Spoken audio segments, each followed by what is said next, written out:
Le doy gracias al Señor porque tenemos administradores como el pastor Rodríguez en este campo del oeste de Puerto Rico. Un hombre valiente que no tiene miedo de perder su posición. Y lo único que quiere es complacer a Dios. Y gloria al Señor por eso. Pastor Rodríguez, gracias por abrirnos las puertas aquí en el oeste de Puerto Rico, un lugar que tenemos muy cerca de nuestro corazón. Quisiera darles una buena noticia. Resulta que anoche se conectaron 440 sitios de 21 países de todas partes, gloria a Dios. Estamos contentos de que muchas personas de varios países y muchos sitios hayan sintonizado la programación de anoche. Queremos extenderles un saludo muy cordial esta noche a todas las personas que nos escuchan por las emisoras de radio, también a los que están presentes acá, aquellos que están escuchando en Venezuela por radio también, en diferentes sitios, Radio Sol, Radio Paraíso. Gloria a Dios, esto ha sido una fiesta. Y quiero decirles algo, cuando yo hablé de la música anoche y hablé sobre el estilo de adoración pentecostal, no estoy siendo crítico de los pentecostales, ellos tienen su estilo de adoración, no concordamos nosotros con ese estilo de adoración. Mi punto clave era que nosotros los adventistas tenemos que adorar de una forma distinta, porque nuestra teología es una teología diferente, es una teología del lugar santísimo. Y es nuestro papel como adventistas compartir con el mundo, con nuestros hermanos pentecostales, con nuestros hermanos de otras iglesias protestantes, con nuestros hermanos católicos. Es vital que nosotros compartamos la verdad como se encuentra en toda la Sagrada Escritura. Ahora quisiera mencionar, antes de comenzar nuestro estudio, que a la salida hay ciertos materiales que he traído. Quiero mencionar que esta noche voy a presentar una porción pequeña de un libro que escribí que es supremamente importante, se llama Culto en el Trono de Satanás. Yo sé que algunos de ustedes lo tienen. Habla de la problemática que presentemente tenemos en la iglesia sobre el asunto de la adoración. No solo cubre la música, sino todos los aspectos que tienen que ver con la adoración. Y luego tengo un libro pequeño, está solo en inglés, pero ya ha sido traducido al español y en unas 2 o 3 semanas estará disponible en español, pero traje algunos en inglés sobre otro punto de contención en la iglesia sobre la ordenación de la mujer. Se llama Reflexiones sobre la ordenación de la mujer. Es un libro que ha causado un impacto muy grande, no solamente entre los laicos, sino también entre los pastores en Norteamérica. Varios pastores me han dicho que ellos tenían una posición antes y después del libro han cambiado su punto de vista. Es un libro pequeño, tiene solamente 64 páginas, pero en realidad trata sobre el verdadero problema en esta área. Así que los que estén interesados, tenemos este material y muchos otros materiales al final. Ahora sí vamos a inclinar nuestros rostros y vamos a pedir la bendición del Señor. Padre Celestial, en esta noche se haya reunido tu pueblo aquí, también en hogares, en iglesias, en casas, escuchando el mensaje que tú tienes para este tiempo. Pedimos, Padre, que a través de tu Santo Espíritu tú hables a cada uno de los que han sintonizado este programa. Que, Señor, quites de nuestro corazón y de nuestra mente cualquier estorbo, cualquier obstáculo que pueda impedir que escuchemos tu voz. Sabemos que cuando venimos a ti con confianza, cuando venimos con un espíritu humilde, tú respondes nuestras oraciones. Y así es que venimos delante de tu trono, pidiendo tu compañía y tu dirección, porque te lo pedimos en el precioso nombre de tu Hijo Cristo Jesús. Amén. En el año 2010, en la ciudad de Atlanta, se reunieron en un sábado más de 70,000 adventistas de todas partes del mundo para escuchar el sermón inaugural del nuevo presidente de la Asociación General de los Adventistas del Séptimo Día, el pastor Ted Wilson. Yo tuve el privilegio de estar presente allí y a medida que escuchaba su sermón, Me salían lágrimas de los ojos al ver cómo llamaba a la iglesia a un reavivamiento y una reforma. Y cómo en su sermón enfatizó en una forma cortés pero firme que la iglesia adventista tiene una relevancia especial para el mundo cristiano en este tiempo. Tiene una verdad presente. Y llamó a la iglesia a regresar una vez más a sus raíces. Que regresáramos a nuestro mensaje y regresáramos a nuestra misión. Literalmente, yo no soy una persona muy emocional, toma mucho para que me salgan lágrimas, pero debo admitir que en esa conferencia general me salieron lágrimas al escuchar a nuestro dirigente máximo terrenal, porque el celestial es Jesús, hablando de esa manera a nuestra iglesia. Y por lo tanto, en nuestro tema de esta noche, yo quiero comenzar formulando algunas preguntas. ¿Por qué existe la Iglesia Adventista del Séptimo Día? ¿Qué nos diferencia de las demás iglesias? ¿Debemos acaso nosotros predicar el mismo mensaje que predican las otras iglesias protestantes? ¿Será que la iglesia adventista tiene un mensaje distintivo y especial para este tiempo? Creo que la respuesta a estas preguntas se halla en una cita que viene del libro El Evangelismo, página 165, a donde la sierva de Dios habla de una doctrina que la iglesia adventista es la única iglesia que tiene esta doctrina correctamente enseñada. La doctrina del santuario. Dice la sierva del Señor, la comprensión correcta de la ministración en el santuario celestial es el fundamento de nuestra fe. Es decir, nadie puede entender la teología de la iglesia adventista sin entender la ministración de Cristo en el santuario. Ahora, para comenzar, quiero mencionar 5 funciones de Jesús en el santuario celestial y también incluye su obra en la tierra. 5 funciones en el plan de la salvación que se revelan en el santuario hebreo. Ahora, en el santuario había varios sitios claves. En primer lugar estaba el campamento. Yo sé que muchas veces no incluimos el campamento como parte del santuario, pero no podemos estudiar el santuario sin estudiar en primero el campamento. Es decir, tenemos el primero el campamento, luego tenemos el atrio, luego tenemos el lugar santo y finalmente tenemos el lugar santísimo. Pero la ministración no terminaba en el lugar santísimo, porque después de concluir la obra en el lugar santísimo, el sumo sacerdote salía de nuevo al atrio, a donde se encontraba el macho cabrío Azazel.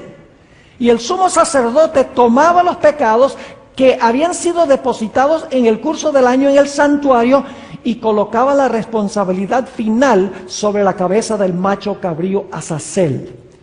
Y para ese tiempo quedaba limpio el santuario y quedaba limpio también el pueblo. Así que podríamos decir 5 pasos en la ministración de Cristo en el santuario: su ministración en el campamento, su ministración en el atrio, su ministración en el lugar santo, su ministración en el lugar santísimo, concluye su obra allí, luego regresa al atrio que representa la tierra y allí coloca los pecados sobre la cabeza del macho cabrío Azazel.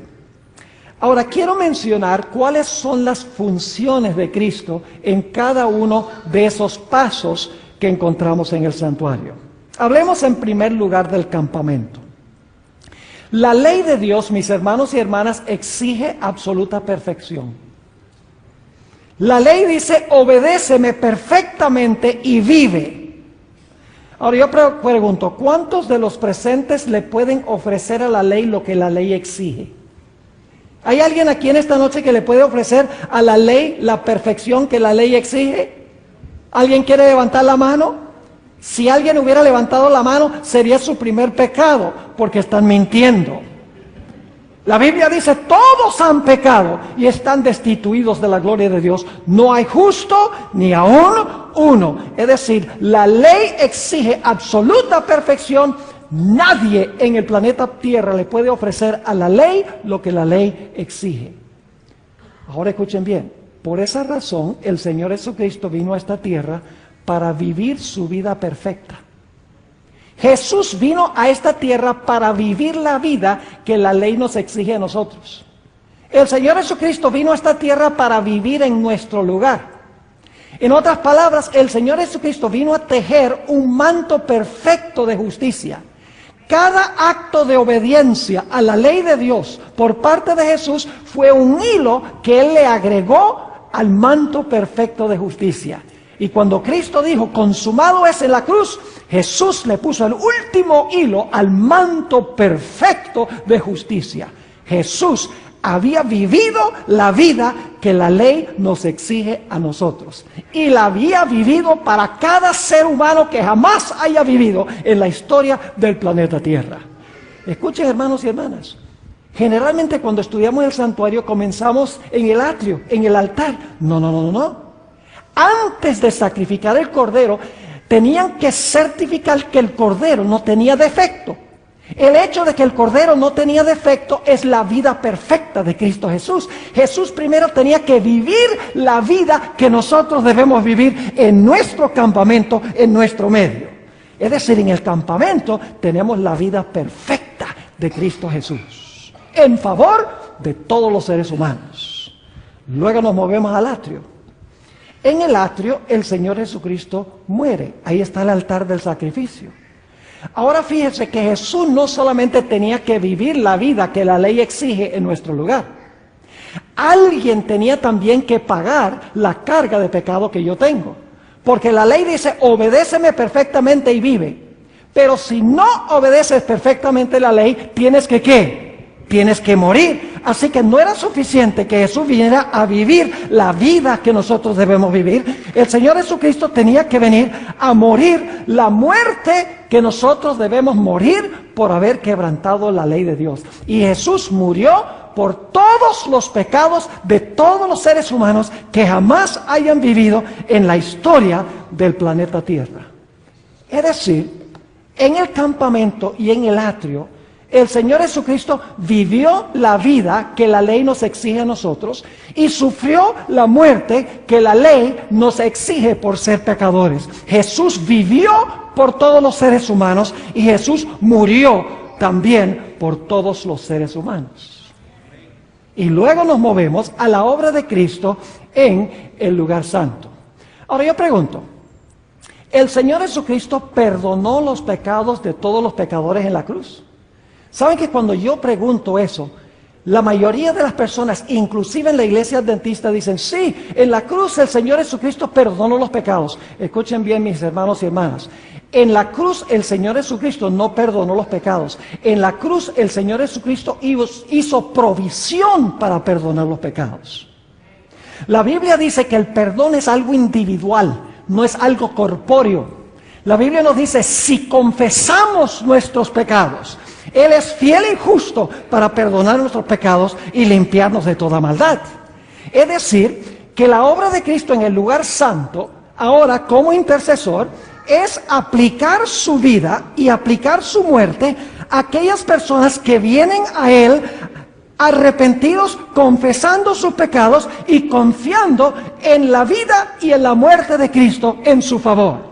Y cuando yo me arrepiento, y el arrepentimiento viene de Dios, dicho sea de paso, la Biblia dice que la bondad de Dios nos lleva al arrepentimiento. Y cuando yo confieso mi pecado y le digo al Señor Jesús, quien es mi intercesor, Señor, yo soy un miserable pecador, yo no merezco tu gracia, yo merezco la destrucción, yo merezco la muerte, pero Señor Jesús, yo creo que tú viviste la vida que la ley me exige a mí, yo creo que tú moriste la muerte que la ley me exige a mí, Señor Jesús, yo confío en ti. En ese momento Jesús en el lugar santo intercede por mí y me pone a mi cuenta su vida y su muerte. Y Dios me mira como si nunca hubiera pecado. Soy acepto en el amado. Esa es la obra que ha estado haciendo Jesús. Jesús en el lugar santo está recibiendo clientes individuales para aplicar los beneficios de su vida y su muerte a personas que vienen a Él arrepentidas, personas que vienen confesando sus pecados y confiando en los méritos de Cristo Jesús. En el servicio del santuario en el Antiguo Testamento, durante todo el curso del año, los pecados entraban al santuario. El pecado se colocaba sobre la cabeza del animal, luego el sacerdote tomaba la sangre, introducía la sangre en el santuario. De esa manera, los pecados eran transferidos del pecador a la víctima y a través de la víctima al santuario por la intercesión del sacerdote. Es decir, durante el curso del año, el santuario se llenaba, se contaminaba, porque entraba al santuario por la sangre el pecado.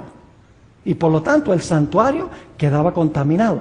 Ahora, ¿saben? Hay personas que dicen, muchos adventistas inclusive, dicen, nosotros los adventistas nunca tenemos seguridad de salvación.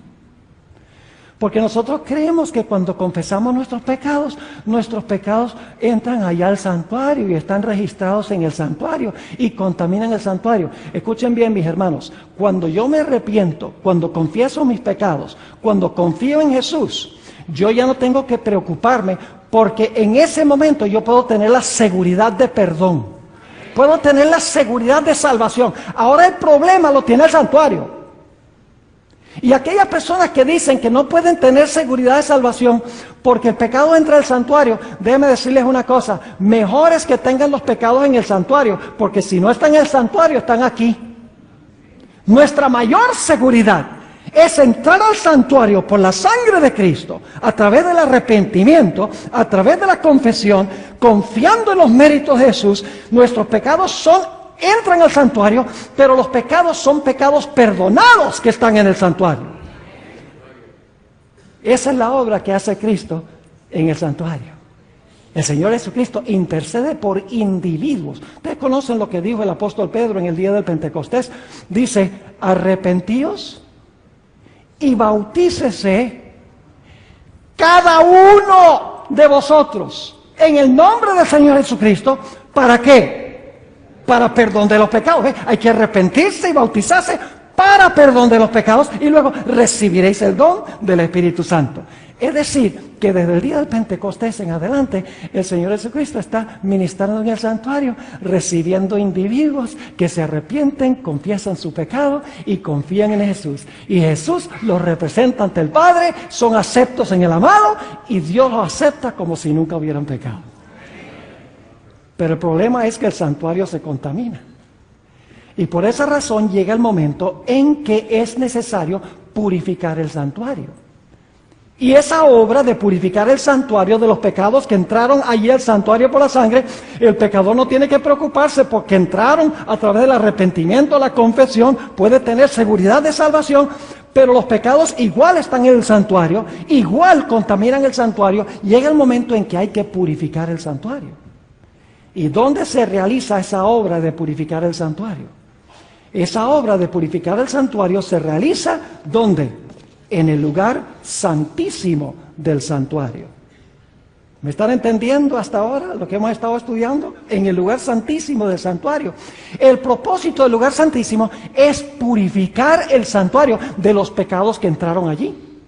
Es decir, en el servicio diario el pecado va del pecador a la víctima al santuario. En el día de expiación, en el lugar santísimo, los pecados se mueven en la dirección contraria. Se mueven del lugar santísimo allá al atrio, a donde se encuentra el macho cabrío Azazel, símbolo de Satanás, el originador e instigador del pecado, el que últimamente es responsable por el pecado. Ahora, con esto en mente, ¿les quedaron claros los 5 pasos? Con esto en mente, vamos a hacernos la pregunta, ¿qué es la verdad presente? De todas estas etapas de la obra de Jesús, su obra en el campamento, su obra en el atrio, su obra en el lugar santo, su obra en el lugar santísimo, su obra final otra vez en el atrio, ¿cuál de estos aspectos podríamos llamar la verdad presente, la verdad para hoy? Hermanos y hermanas, no es complicado. En cada época la sierva de Dios dice que hay una verdad presente. Cuando Jesús vino a esta tierra, la verdad presente era que Jesús había venido a vivir la vida como el Cordero de Dios, una vida sin mancha de pecado. Y así lo introdujo el predicador Juan el Bautista.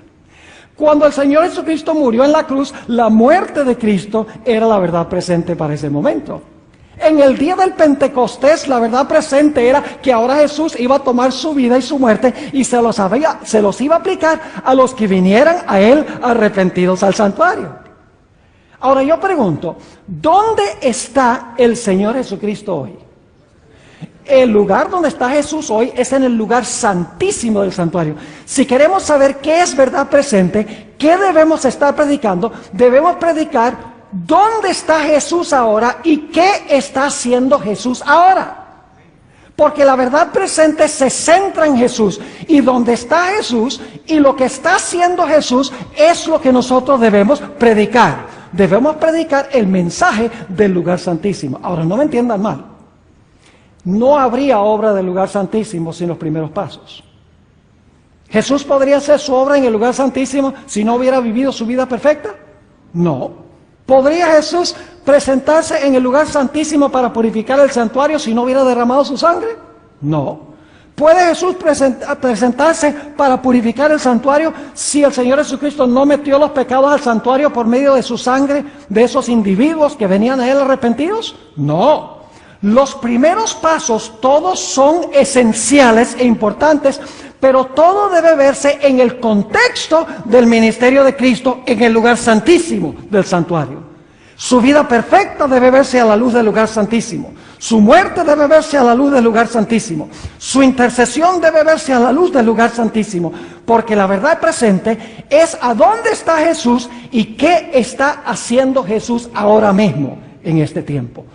Así que lo único que tenemos que hacer para descubrir qué es verdad presente es descubrir dónde está Jesús y qué está haciendo, y eso es lo que tenemos que predicar. Ahora, ampliemos un poquito más este asunto. ¿Dónde podemos nosotros descubrir más plenamente lo que es la verdad presente para este tiempo?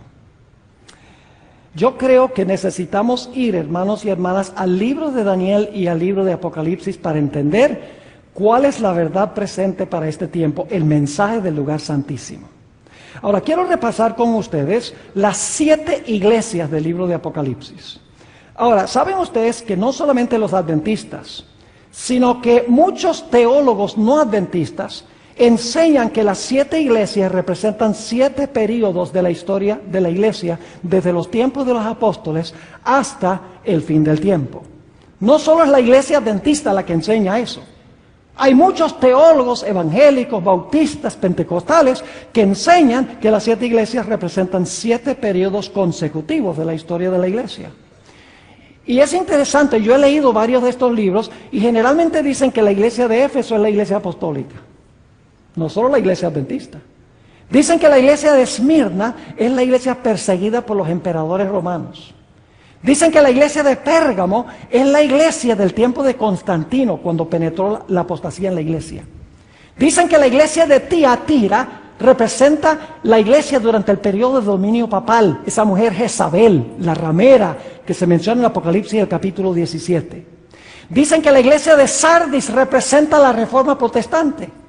Es decir, que no solo la iglesia adventista, sino muchas otras iglesias enseñan que la iglesia de Éfeso es la apostólica, la de Esmirna, las persecuciones imperiales, la de Pérgamo representa la iglesia en el tiempo de Constantino, la iglesia de Tiatira representa la iglesia papal, y la iglesia de Sardis representa el periodo de la reforma protestante.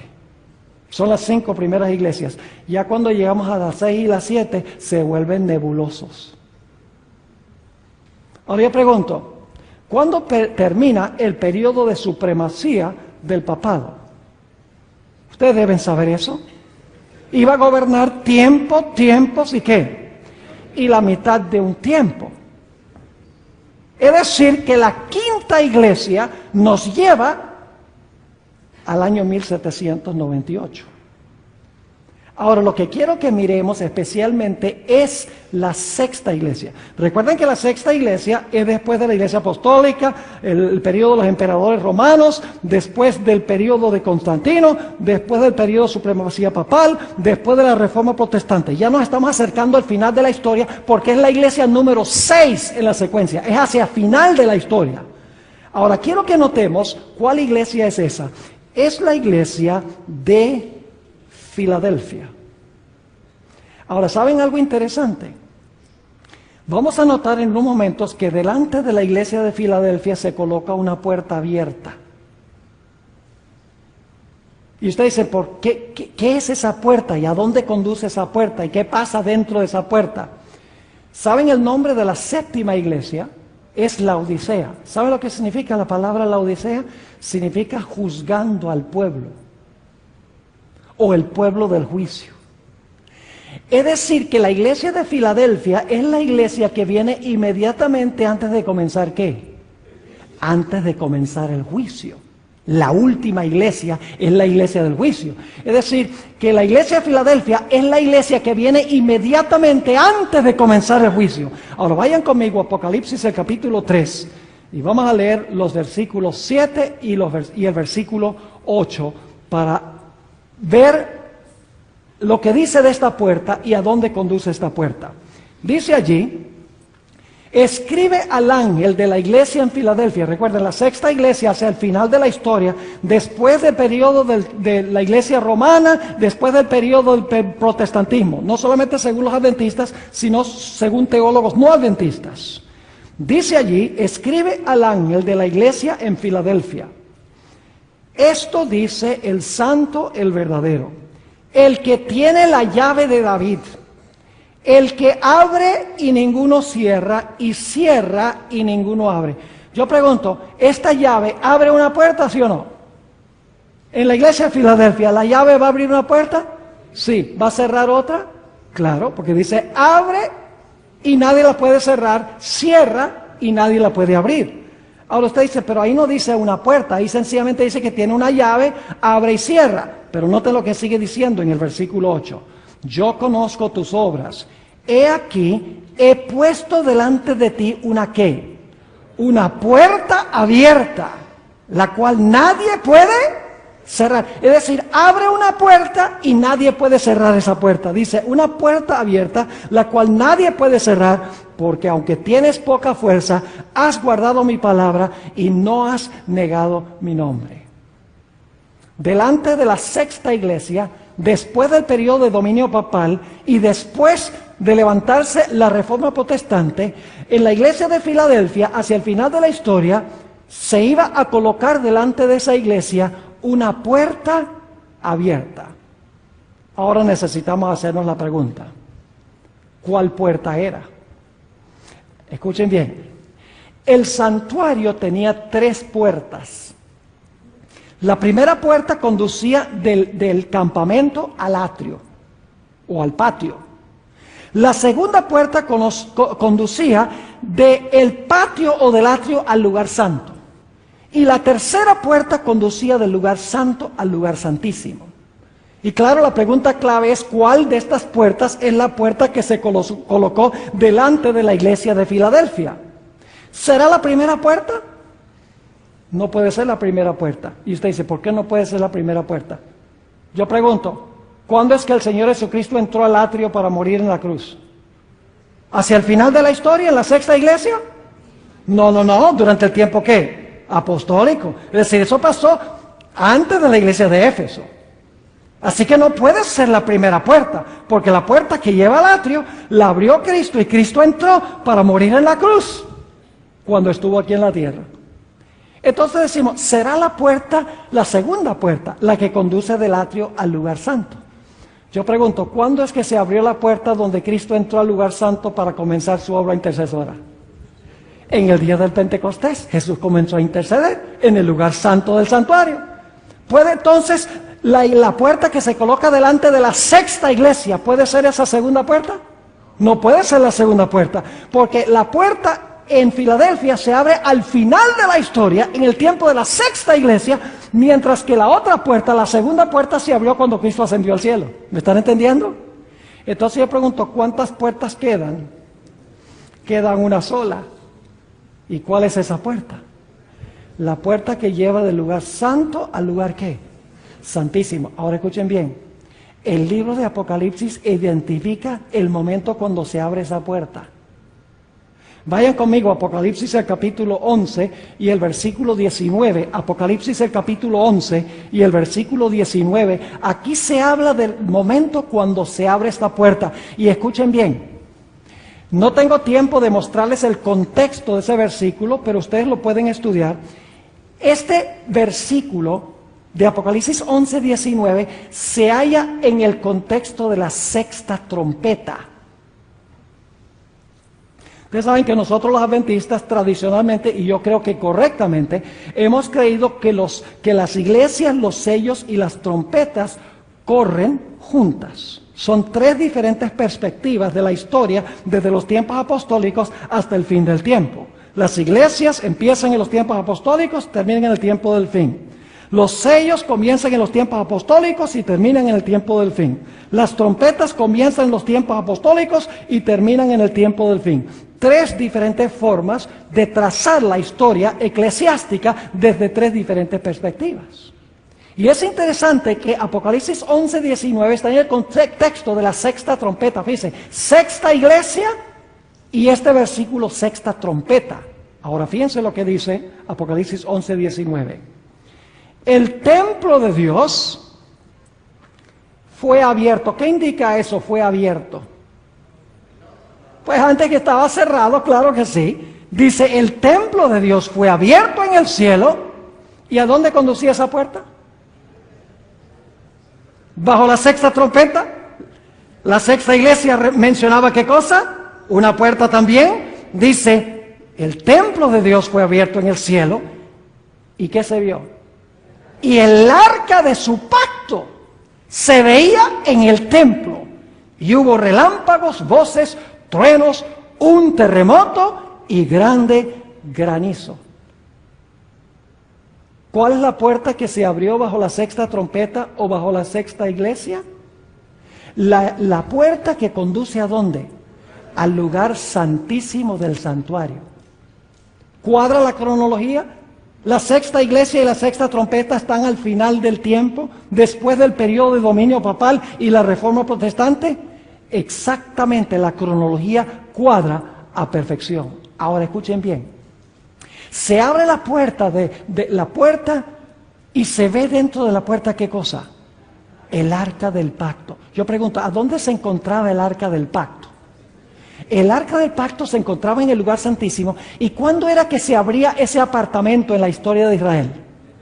En el día de expiación, que era el gran día del juicio del pueblo de Israel. Entonces, ¿para qué se abre esa puerta en Apocalipsis 11 y el versículo 19? Se abre porque ahora va a comenzar ¿qué cosa? Va a comenzar el juicio en el santuario celestial. ¿Le quedó clara la cronología? Ahora vamos a otro pasaje que describe el mismo evento y no voy a leer el pasaje, pero se los voy a describir. Daniel, el capítulo 7. Ustedes lo conocen bien, eso se predica en evangelismo cada rato. Yo espero que se predique. El pastor Rodríguez nos dijo que las profecías se pueden presentar desde una perspectiva cristocéntrica y que no hay ninguna prohibición de que prediquemos las profecías. Lo que pasa es que muchos no quieren que se prediquen las profecías porque tienen temor a ofender a alguien. Escuchen, hermanos y hermanas, si nuestros hermanos de otras iglesias no entienden estas profecías, últimamente van a recibir la marca de la bestia. ¿Usted quiere desearle eso a sus amigos de otras iglesias? ¿Usted quiere que los amigos de sus otras iglesias tomen la decisión incorrecta cuando venga la prueba sobre el sello de Dios y la marca de la bestia? Mis hermanos y hermanas, si tenemos amor para con esta gente, vamos a querer presentar este mensaje. Porque dejarlos en ignorancia significa que se van a perder y van a tomar la decisión incorrecta. Así que el mensaje de la profecía es un mensaje de amor. Jesús manda este mensaje porque Él no quiere que recibamos la marca de la bestia. Él quiere que nosotros recibamos el sello de Dios. Daniel 7. ¿Qué representa el león? A ver, díganme ustedes, ¿qué representa el león? Ay, ay, ay, están débiles ustedes. No se comieron el ñame antes de venir a la iglesia. Óigame, ¿representa el león qué? Babilonia, muy bien. Y entonces, ¿el oso qué representa? Medo-Persia. ¿El leopardo qué representa? Grecia. Y luego tenemos una bestia espantosa y terrible. ¿Qué representa?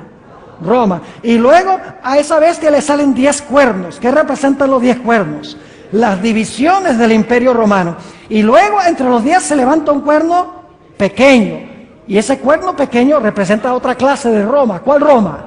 Roma papal. ¿Y cuánto tiempo gobierna Roma papal? Gobierna 1260 años. ¿Y cuándo terminan los 1260 años? En el año 1798. Ahora escuchen bien. En Daniel capítulo 7 dice que cuando el cuerno pequeño llega al final de su periodo de dominio, el juez se sienta y los libros ¿qué? Se abren. ¿Es la misma cronología de las 7 iglesias? ¿Sí o no? Sí. Hacia el final, después del papado y la reforma protestante, Filadelfia, la puerta abierta. La puerta se abre en el cielo, se ve el arca del pacto. Sexta trompeta, hacia el final de la historia de la iglesia. Y ahora aquí vemos en Daniel capítulo 7, que después del periodo de dominio papal, comienza ¿qué cosa? El juicio, porque dice que el juez se sentó y los libros se abrieron. Y luego escuchen bien, luego nos dice que cuando el juez entra y el juez se sienta y los libros se abren, entonces sobre las nubes del cielo viene ¿quién? Viene el Hijo del Hombre. Esto se encuentra en los versículos 13 y 14. ¿Y a dónde llega el Hijo del Hombre sobre las nubes del cielo? A la tierra, ¿verdad? Para llevarse a su pueblo al cielo. No. Los milenitas se equivocaron en eso. Ellos entendían Daniel 7, 13 y 14 como la segunda venida de Cristo. Pero en Daniel 7, 13 y 14 nos dice que el anciano de días se sentó, los libros se abrieron y luego Jesús fue llevado a donde se encontraba el anciano de edad. Es decir, está hablando no de la segunda venida de Cristo a esta tierra, sino a la entrada de Cristo, a donde entró el Padre para desempeñar el juicio, para comenzar una obra de ¿qué? Para una obra de juicio. Y luego, escuchen, dice que Jesús entra allá a la presencia del anciano de días y entonces dice que al Señor Jesucristo se le da su reino. ¿Para qué entra Jesús al lugar santísimo? Entra al lugar santísimo para recibir ¿qué cosa? Para recibir su reino. Ahora, ¿qué significa eso que Jesús va a entrar al lugar santísimo para recibir su reino? ¿Cómo es eso? ¿Ustedes creen que Jesús entra al lugar santísimo para recuperar el territorio de su reino? ¿Su reino se compone de territorio? No, escuchen bien. El reino de Jesús se compone de los súbditos que pertenecen a su reino. ¿Y qué es lo que hace el juicio? No se distraigan. ¿Qué es lo que hace el juicio?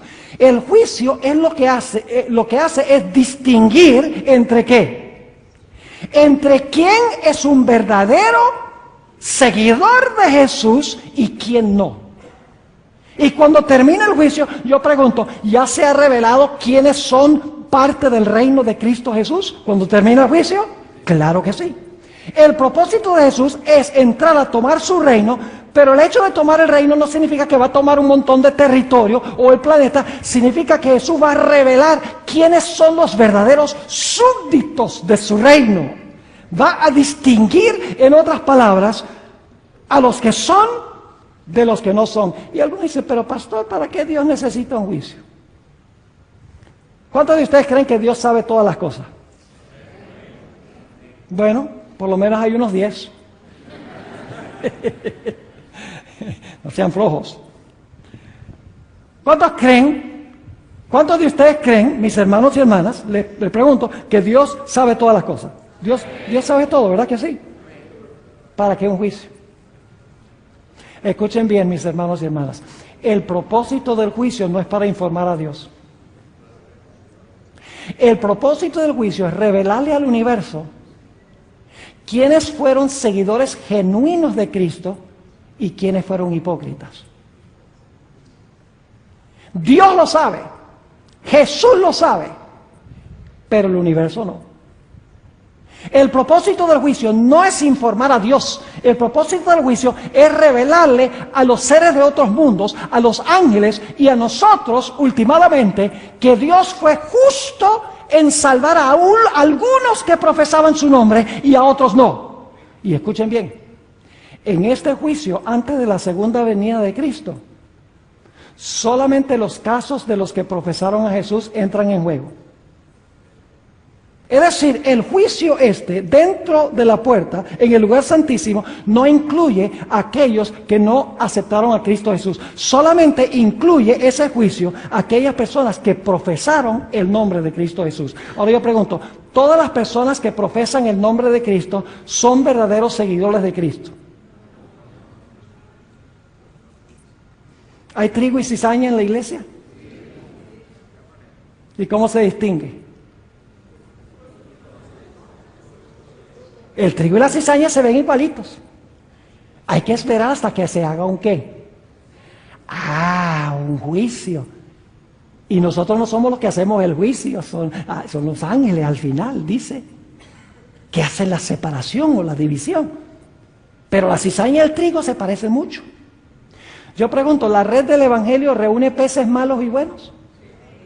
Claro que sí. ¿Y qué hay que hacer cuando se llega a la playa? Hay que separar a los buenos que se van a llevar al mercado de los que no sirven.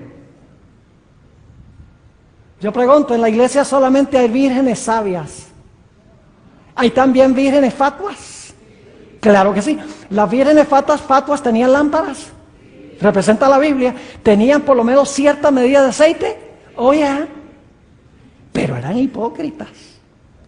Es decir, profesaban, pero no eran.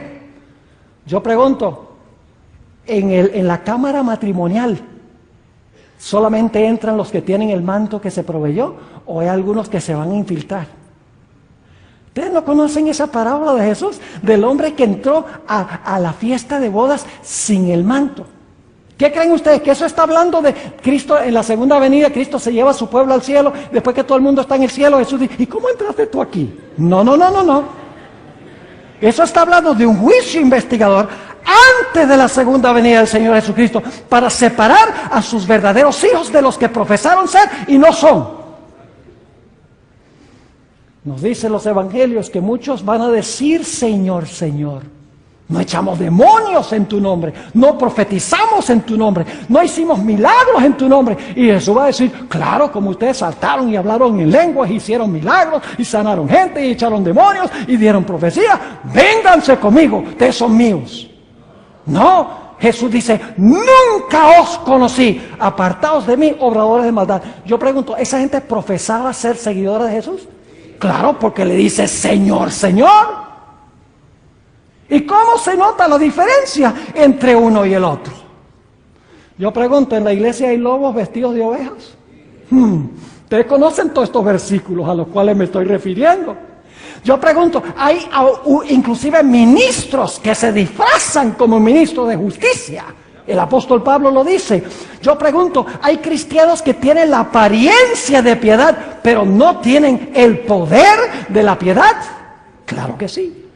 Entonces, en el juicio, mis hermanos y hermanas, el Señor Jesucristo sabe quiénes son suyos y quiénes no son suyos, pero Él quiere revelarle al universo quiénes fueron de corazón verdaderamente seguidores del Señor Jesucristo, para revelarle a todos los seres del universo que Él fue justo y misericordioso en salvar a los que pertenecen a su reino. ¿Entiende lo que significa el hecho de que Jesús entra al lugar santísimo para adquirir su reino?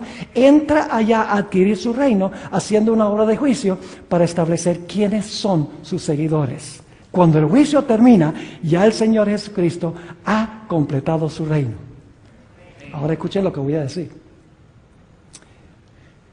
Es posible que en el juicio se revoque el perdón. Yo sé que en el servicio diario los pecados entraban al santuario, ¿verdad? La persona venía arrepentida, supuestamente, confesando su pecado sobre la cabeza del animal. El sacerdote no preguntaba, ¿eres sincero o no eres sincero? No, aceptaba lo que decía el pecador. Y a través de la sangre metía el pecado dentro del santuario. Yo pregunto, ¿habría alguna posibilidad de que en el juicio se revocara ese perdón? Sí, Señor. Ya. Y ustedes dicen, ¿dónde enseña la Biblia eso? ¿Ustedes recuerdan la parábola del Señor Jesucristo de los dos deudores? ¡Wow!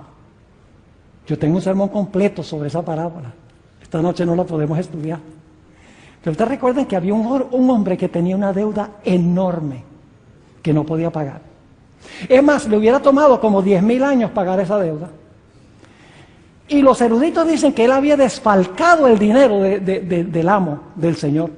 Y el Señor lo llamó a cuenta, le dijo, ven y rinde cuentas. Ese es el juicio. El rendir cuentas es el momento del juicio. Y dice la Biblia, el Señor Jesucristo dice que ese individuo le dijo, mira, por favor ten paciencia conmigo que yo te lo pago. No podía pagarlo. Y por lo tanto, como clamó por misericordia, su Señor le perdonó toda la deuda. ¡Wow! ¿Recibió perdón, sí o no? La parábola dice que recibió perdón. Claro que sí. Yo pregunto, ¿en realidad conocía él la misericordia de su Señor? ¿Había comprendido la misericordia? ¿En realidad amaba a su Señor? No. ¿Saben qué lo entristeció? Las consecuencias de lo que había hecho. Eran lágrimas de cocodrilo. Es decir, no estaba arrepentido, nada. Y sin embargo, porque clamó, se le perdonó.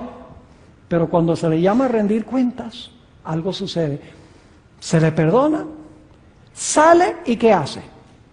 Se encuentra a un individuo que le debe 100 denarios, una miseria. Bueno, no una miseria porque era el equivalente de 100 días de trabajo, pero era una deuda pagable. Y le dice, págame lo que me debes. Y este individuo también clama por misericordia, dice, por favor, dame tiempo que yo te lo pago. ¿Qué tiempo ni qué pan caliente? Y lo agarró por el cuello y lo sacudió y dijo, págame lo que me debes. Pues el informe fue al Señor que lo había perdonado grande. Y cuando el Señor lo escuchó, lo llamó y le dijo, ven acá. Yo no te perdoné una deuda bien grande. Por amor a mí, por haberte perdonado una deuda tan grande, ¿por qué en tus obras tú no demostraste que estás dispuesto de compartir ese perdón con otros? Y dice que le revocó el perdón y lo echó a la cárcel hasta que pagara toda su deuda. ¿Se puede revocar el perdón en el juicio si la persona fue hipócrita cuando depositó sus pecados en el santuario? Sí, Señor. El propósito, mis hermanos y hermanas, del juicio sencillamente es revelar si el arrepentimiento de una persona fue genuino o fue falso. ¿Y cómo se revela si el arrepentimiento fue genuino o fue falso? Es muy sencillo. El juicio se hace conforme a nuestras obras. Se examinan nuestros pensamientos, nuestras emociones, se examinan nuestras acciones, nuestras palabras, para ver si en verdad nosotros nos arrepentimos, confesamos de corazón nuestros pecados y confiamos en Jesús y por su gracia pudimos vencer esas tendencias en nuestra vida. Ahora quiero que noten que no solamente nos habla del hecho de que el Señor Jesucristo va a separar a los genuinos de los hipócritas. Y tenemos que preguntarnos aquí en esta noche, ¿soy yo un creyente genuino? ¿O sencillamente vengo a la iglesia? Sencillamente devuelvo el diezmo, pero mi corazón no está con Jesús. Tenemos que examinarnos de si nosotros somos en verdad hijos del reino, si en verdad nos hemos arrepentido y hemos confesado nuestros pecados y hemos confiado en Jesús y odiamos el pecado y amamos a Cristo y queremos su poder para vencer el pecado, para que nuestra vida sea diferente y distinta. Pero escuchen bien, el lugar santísimo nos revela otras cosas muy interesantes. El mensaje distintivo y especial de la Iglesia Adventista, todas sus doctrinas especiales que los distinguen de las demás iglesias, se encuentran en el lugar santísimo del santuario. Yo pregunto, ¿qué estaba dentro del arca del pacto? La ley. ¿Qué enseña la iglesia adventista en cuanto a la ley? Que todavía está, ¿qué? Vigente. Y que por la gracia de Dios, Dios quiere que nosotros la obedezcamos. ¿Qué dice el mundo cristiano en cuanto a la ley? Clavada en la cruz. Cristo la guardó. No somos salvos por obras. No estamos bajo la ley, sino bajo la gracia. Es decir, el mundo cristiano rechaza la ley de Dios, porque no ha entrado al lugar santísimo. ¿Qué más encontramos en el centro de la ley? El sábado. ¿Qué dice el mundo cristiano del sábado? Dice, no, era para los judíos. Los cristianos no tienen que guardarlo, nosotros guardamos el domingo en honor a la resurrección. Yo pregunto, ¿es esa una de las doctrinas distintivas de la iglesia adventista, la ley y el sábado? En el lugar santísimo. ¿Por qué el mundo cristiano no lo ve? Porque ellos están en el atrio y en el lugar santo y no han entrado al lugar santísimo. Porque cuando entran al lugar santísimo, ven que Jesús ahora va a separar a los genuinos de los hipócritas. Y que la ley de Dios todavía está vigente. Y que el sábado todavía es el día de reposo del Señor. Pero hay otras cosas que se revelan. También se revela el hecho de que el sábado es una prueba para el pueblo de Dios, para ver si van a andar en la ley de Dios. ¿Saben qué más había en el lugar santísimo? Un pote de maná. Y si ustedes van a Éxodo 16, Dios dice, yo voy a probar a Israel para ver si van a andar en mi ley. Y luego les da la prueba del maná para ver si van a guardar el sábado y andar en su ley. Es decir, el sábado era una prueba de la lealtad de ellos a la ley. Yo pregunto, ¿el sábado será una prueba de lealtad del pueblo de Dios a la ley de Dios en el tiempo del fin? Está en el lugar santísimo, en el maná. Pero el maná también revela la reforma pro salud. Porque ustedes encuentran en Números 11 que el pueblo estaba cansado de esas dietas sencillas que Dios les había dado. Y dice, no, danos carne de comer y la comida rica de Egipto. Y todos se enfermaron. La sierva de Dios dice que el maná también enseña la reforma pro salud. Que debemos vivir saludablemente. Yo pregunto, ¿qué enseña la mayoría de las iglesias del mundo cristiano? Dicen, no hay ningún problema. Si quieres comerte tu chuleta, está bien. Si quieres comerte tus camarones y tus langostinos, no hay ningún problema. Cómetelos, que la oración santifica la vianda. Eso es lo que dice el mundo cristiano. Poco énfasis sobre la salud, porque no han entrado al lugar santísimo del santuario celestial. Además de eso, ¿qué dicen ellos del juicio? ¿Saben lo que enseñan las iglesias? Dicen, no, el juicio es cuando Cristo venga. Eso no es lo que la Biblia enseña. La Biblia no enseña que el juicio se va a realizar cuando el Señor Jesucristo venga. La Biblia enseña que el juicio comienza antes de la segunda venida, mientras todavía está abierta la puerta de la gracia. Y ustedes dicen, ¿dónde dice la Biblia eso? La Biblia lo dice en Apocalipsis 14, el versículos 6 y 7. Dice, vi otro ángel descender del cielo, teniendo el evangelio eterno para predicarlo a los que moran en la tierra, a toda nación, tribu, lengua y pueblo, diciendo en alta voz, temed a Dios y dadle gloria, porque la hora de su juicio llegará. Muchas gracias. Dice, la hora de su juicio ha llegado. Yo pregunto, la hora del juicio llega mientras se está predicando el evangelio? Claro que sí. Porque el ángel está predicando el evangelio y dice, la hora de su juicio ha llegado. Es decir, el juicio comienza mientras se está predicando el evangelio. Antes de la segunda venida, lo cual significa que el juicio tiene que realizarse ¿dónde? En el santuario celestial. Saben que el santuario, el lugar santísimo, también enseña la doctrina del estado de los muertos. ¿Ustedes recuerdan la vara de Aarón que floreció? Era una vara, un vástago muerto, pero por un milagro de Dios brotó la vida. Esa vara representa a Cristo, quien en sí mismo tiene la vida, quien dijo, yo soy la resurrección y la vida, aunque estuviere muerto, viviré, dice el Señor Jesucristo. Es decir, que se encuentra también en el lugar santísimo la doctrina del estado de los muertos. ¿Qué dice el mundo cristiano en cuanto al estado de los muertos? Dice, los vivos saben que han de morir y los muertos todos saben. Eso es lo que dice. Pero la Biblia dice que los muertos nada saben, mis hermanos y hermanas. Las verdades especiales, distintivas de la iglesia adventista se encuentran esposadas ¿dónde? En el lugar santísimo. Entonces yo pregunto, ¿cuál es la verdad presente de la iglesia adventista del séptimo día? ¿Que Cristo murió en la cruz? Importante, es verdad, pero no presente. ¿Que Cristo vivió una vida perfecta? Verdad, pero no verdad presente. ¿Que Cristo intercede por los pecadores? Verdad, pero no verdad presente. ¿Cuál es la verdad presente? Todo lo que se haya encerrado, ¿dónde? Todo lo que se haya encerrado en el lugar santísimo del santuario celestial. La ley, el sábado, el estado de los muertos, la idea del juicio, la reforma por salud, todo lo que nos distingue de las demás iglesias como adventistas del séptimo día. Y nosotros lo que queremos hacer es adorar como adoran ellos.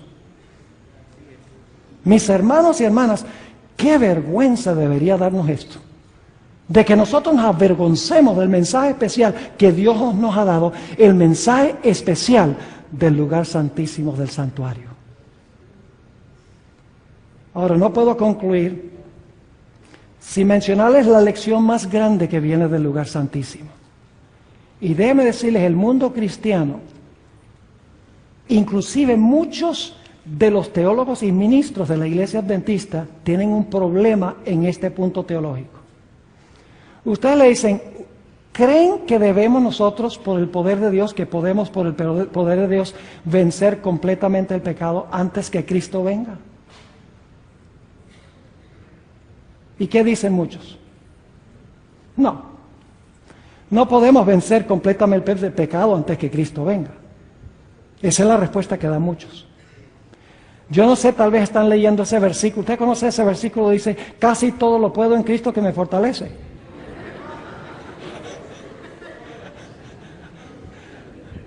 No, me equivoqué. Dice, todo lo puedo, menos vencer el pecado, en Cristo que me fortalece.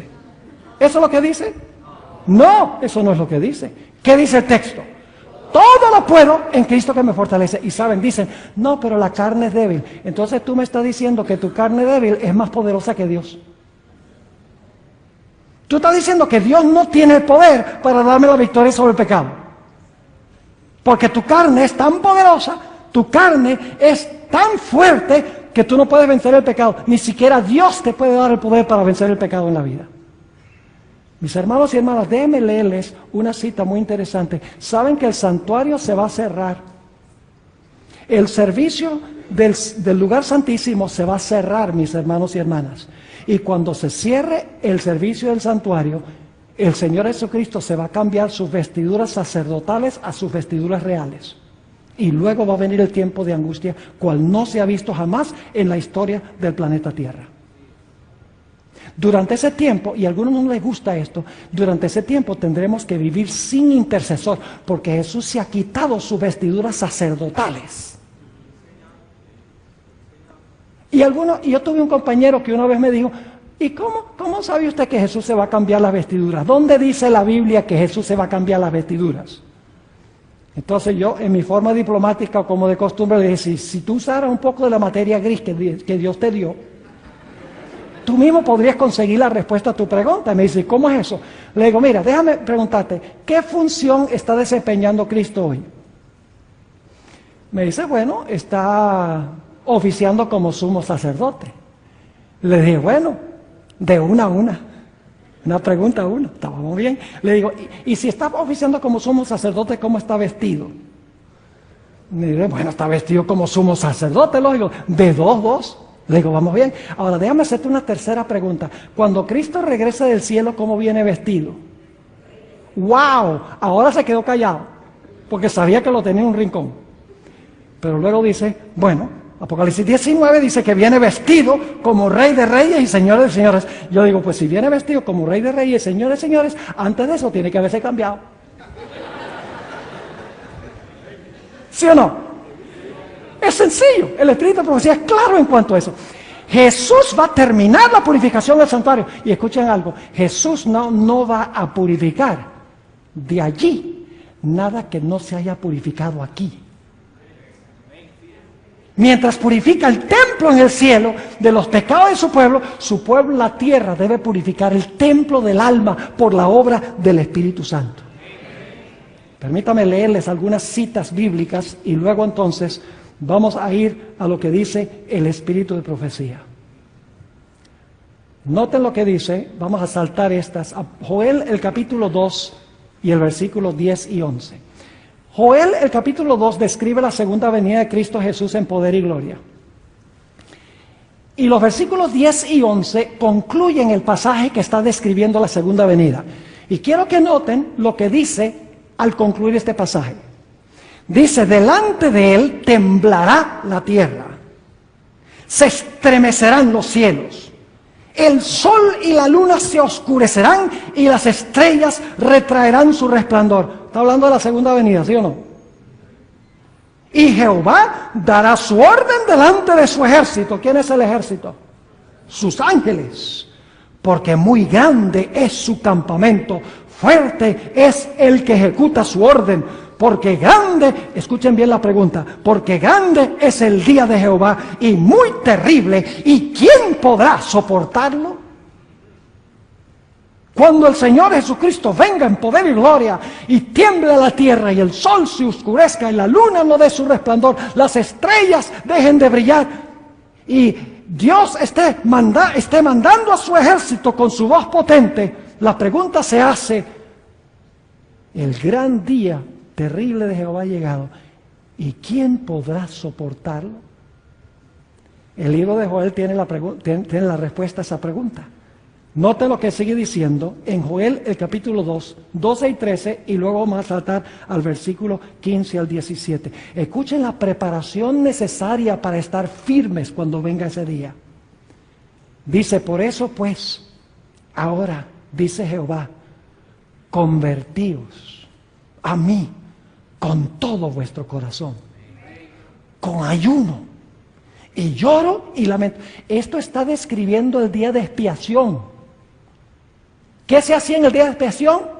Se ayunaba. ¿Qué hacía la gente? Se afligía sus almas. ¿Qué se tocaba antes del día de expiación? Las trompetas.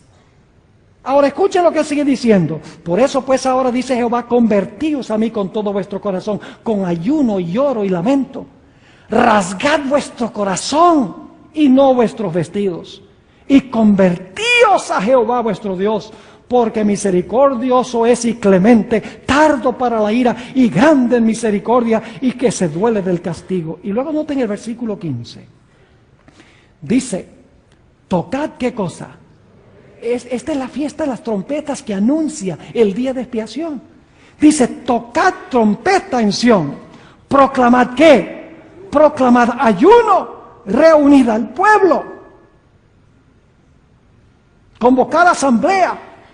Y luego dice ¿qué cosa? Reunid al pueblo. Santificad la reunión. Juntad a los ancianos. Congregad a los niños y a los que maman. Es decir, todo el mundo tiene que congregarse alrededor del santuario en el día de expiación. Y luego sí dice, salga de su cámara el novio y de su tálamo la novia. Es decir, no hay tiempo para la luna de miel. Y luego dice, entre la entrada y el altar, salten y griten y toquen tambores y hagan todas estas cosas. No, ¿qué deben hacer los ministros? Dice, entre la entrada y el altar, lloren los sacerdotes, ministros de Jehová, y digan, perdona, oh Jehová, a tu pueblo, y no entregues al oprobio tu heredad, para que las naciones se enseñoreen de ella. ¿Por qué han de decir entre los pueblos, ¿dónde está su Dios? En el tiempo de angustia, eso es lo que van a decir las naciones. Van a decir, ¿dónde está el Dios de ustedes ahora? Yo pregunto entonces, ¿quién podrá estar firmes, mis hermanos y hermanas, cuando venga aquel gran día? En los versículos subsiguientes se habla de la preparación necesaria. Congregarse, afligir el alma, ayunar, afligir el corazón, convertirse, arrepentirse. Eso es lo que debemos estar ahora, haciendo ahora. Mis hermanos, ahora no es el tiempo de estar celebrando. En la fiesta de tabernáculos ya vamos a celebrar. Ahora es el tiempo de examinar nuestra vida. Es el tiempo de examinar el templo del alma. Es el tiempo no de estar viendo televisión, es el tiempo en que nosotros debemos estar leyendo la Biblia, el espíritu de profecía, orando, testificando a favor de Cristo Jesús. Debemos estar poniendo nuestra vida espiritual en orden con el Señor. Esa misma pregunta que vimos en Joel se encuentra también en Apocalipsis. Y ustedes leen los versículos antes de este que tienen en la pantalla. Habla de señales en el sol, la luna, y va a haber un gran terremoto, lo mismo que leímos en Joel, y el pasaje termina preguntando, porque el gran día de su ira ha llegado, ¿y quién podrá estar firme? En el siguiente capítulo se habla de los 144,000. En el capítulo 14 de Apocalipsis se amplía el carácter de los 144,000. Dice, no se contaminaron con mujeres. Es decir, no tuvieron relaciones ilícitas con iglesias apóstatas. Dicen vírgenes, en otras palabras. Sigan al Cordero por donde el Cordero va. Son sin mácula delante del trono de Dios. Cantan el cántico de Moisés, siervo de Dios, y el cántico del Cordero, con arpas, no con batería. Porque en el cielo se usan arpas, se usan instrumentos no de percusión, sino que se usan instrumentos de cuerdas. Se usan en el cielo, mis hermanos y hermanas. Es decir, los que podrán estar firmes son los 144,000, son los que van a estar vivos cuando el Señor Jesucristo venga. Y van a decir, he aquí, este es nuestro Dios, le hemos esperado y Él nos salvará. Mis hermanos y hermanas, ahora voy a leer una cita solemne del Espíritu de Profecía. Viene del Conflicto de los Siglos, páginas 680 y 681. Escuchen, solemne esta cita. Ahora, mientras que nuestro gran sumo sacerdote está haciendo propiciación por nosotros, debemos tratar de llegar a la perfección en Cristo. Ahora escuchen bien, va a hablar primero de Jesús.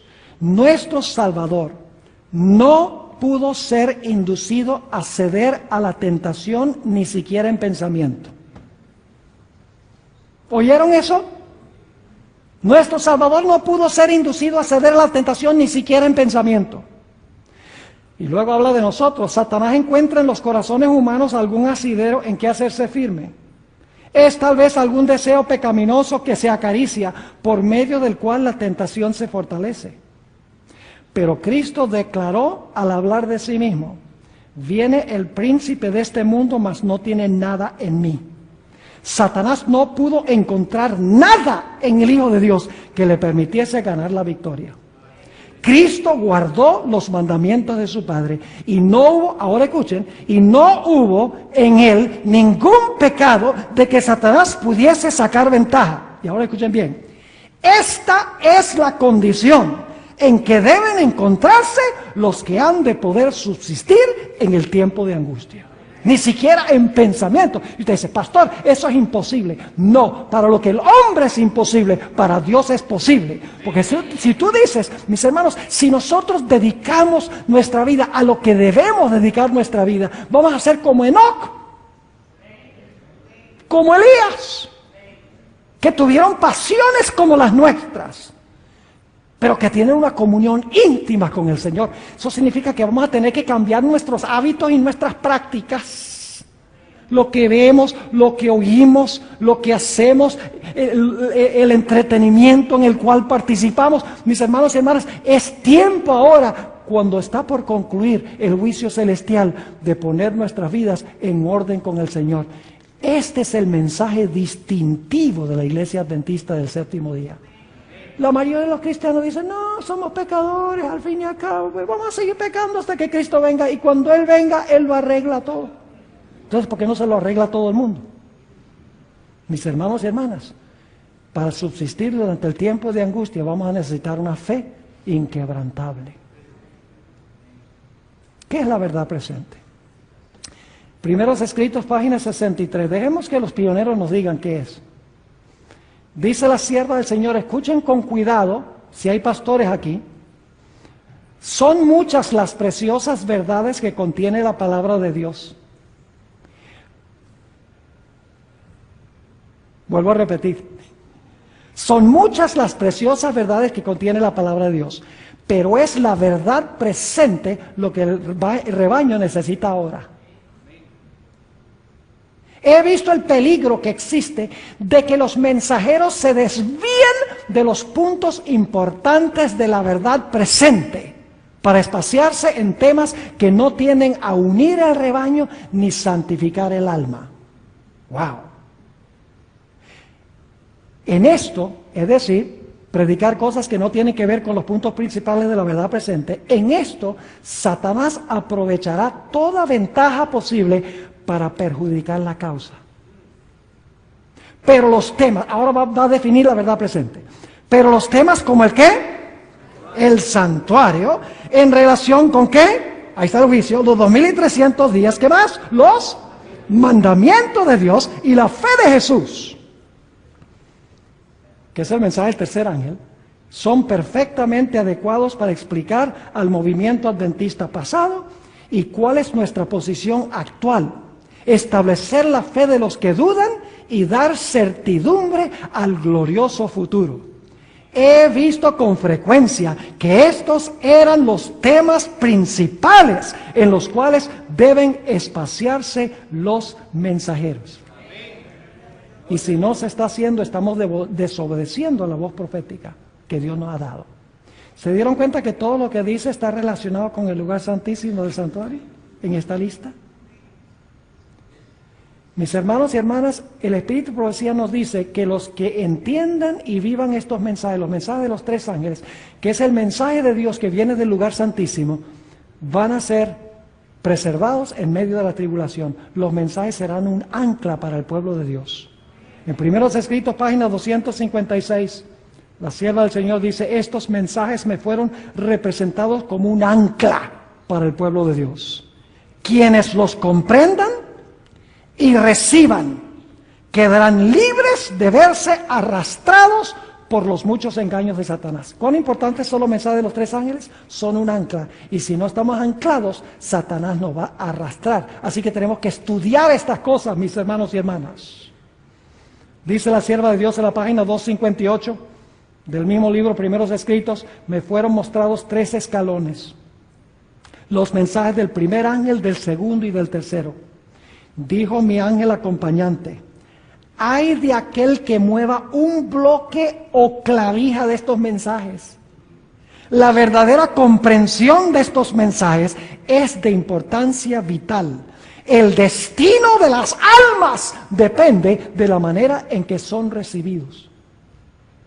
Mis hermanos y hermanas, lo que nos distingue como iglesia son los mensajes de los tres ángeles, que son paralelos al mensaje del lugar santísimo del santuario. Y hay de nosotros si nosotros nos extraviamos de este mensaje especial que Dios le ha dado a la iglesia para predicar muchas otras cosas que no son verdad presente. Dejaríamos de ser el pueblo distintivo de Dios. Seríamos evangélicos del séptimo día, o luteranos del séptimo día, o presbiterianos del séptimo día. Ya no seríamos adventistas del séptimo día. Mis hermanos y hermanas, yo apelo a los que estamos aquí, al igual que los que están viendo por televisión, escuchando por radio, viendo por el internet. Mis hermanos y hermanas, volvamos a nuestras raíces. No perdamos el tiempo con esta idea de lo que hay que hacer es alabar y lo que hay que hacer es venir al culto para que nos entretengan y gozar, y etcétera. No, estamos en un tiempo muy serio para eso. Tenemos que preparar un carácter para el cielo. Tenemos, por la gracia de Dios, que purificar el templo del alma. Ojalá esa sea nuestra experiencia. Oremos. Padre, te damos gracias porque tú has dado este maravilloso mensaje a tu pueblo remanente. Padre, perdónanos por haberlo escondido debajo de un almud.